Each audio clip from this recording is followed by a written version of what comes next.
Yo guys, welcome back to a new video, and in this video I will show you how you can make an animal like an ape look way more interesting. And it's all about the eyes, because of an image of an animal like an ape or a lion, the eyes are always the most important thing, so it has a lot to do with the eyes.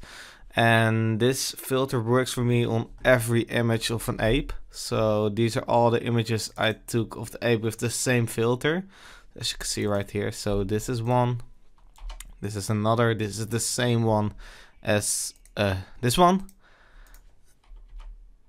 So this here you can see, yeah, it looks really good.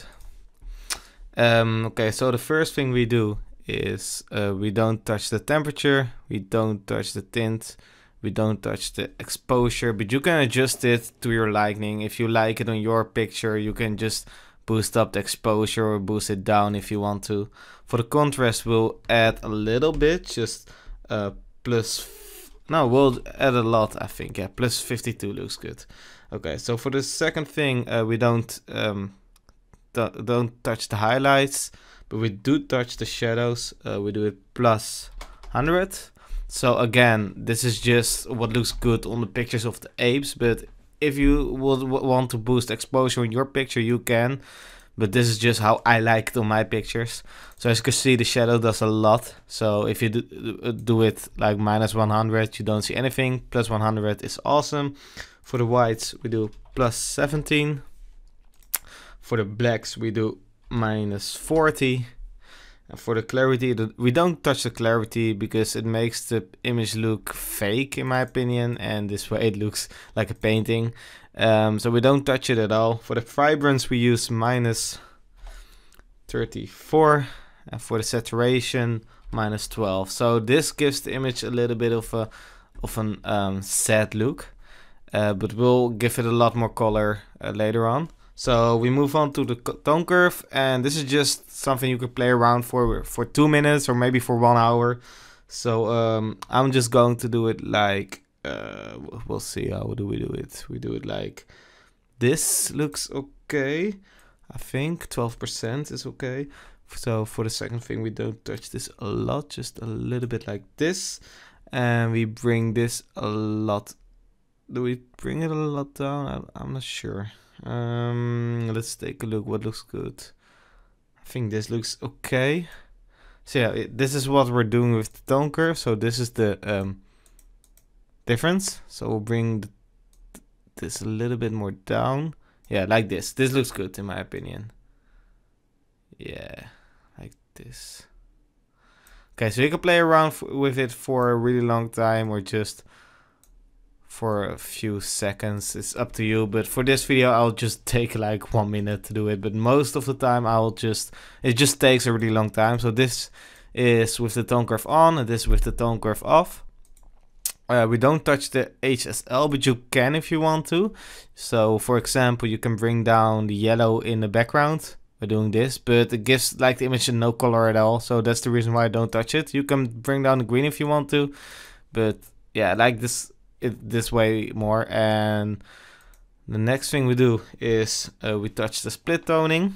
So we do it a little bit like this. Looks good, or maybe we'll just go to the highlights. We'll touch it like, we'll do it like here. This looks good for me, not too much, but it looks good. The saturation a little bit down like this.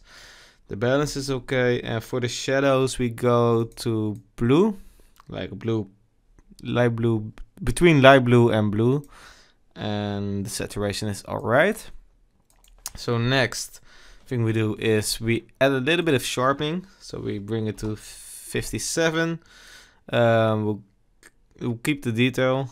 Then we move on to the luminance. We'll bring it to 43.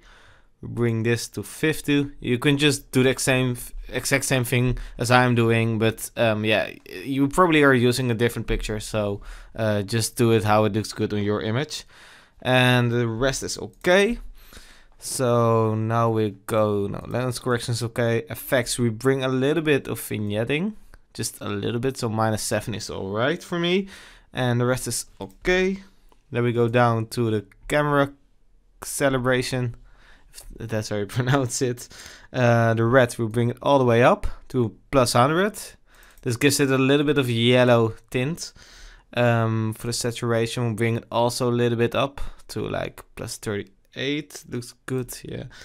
And for the green, we'll bring it like +81. So it gives also a little bit of green, because if you take a look right here, it looks really weird, but this looks alright. So we'll bring it to +81. We're gonna bring this a little bit to 71. And we don't touch the blue. So the only thing we have to do right now, because we're done with this, is change the eye color. So we'll make it a lot more bright. So I will make the brush a little bit smaller. Bring the feather down. We'll zoom in on the eyes. And we'll just click it right here and here.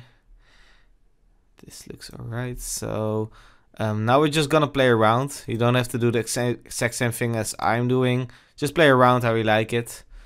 I'll bring the exposure. No, wait. Yeah, I think I messed it up. I clicked auto mask. Okay, I do this a lot. I just click auto mask for some reason. Delete. Come on. Jesus, this is so annoying. Okay, reset. There we go. Okay, so never check auto mask when you're doing this. So auto mask is off. Yeah, it looks way better. Okay, so we'll add a little bit of feather, just a little bit. We'll click on the eyeball. So same thing for the right eye. And we'll zoom out, because this is what it will look like. The temperature is alright. We'll bring it a little bit down. A little bit more exposure, like +60. It still has to look realistic. So this doesn't look realistic. This does look realistic, but I'll bring it to +22. And we'll just play around with it. So a little bit more of the highlights. We'll bring this a little bit down to 15. Clarity, we'll add a little bit, like +20. And the color like +15. So this is how the final image will look like. Yeah, that's how you can make an image of an ape or an animal look way more alive. So this is the difference between the pictures. So I hope you guys enjoyed watching this video. If you did, leave a like, and I will see you guys back in the next tutorial.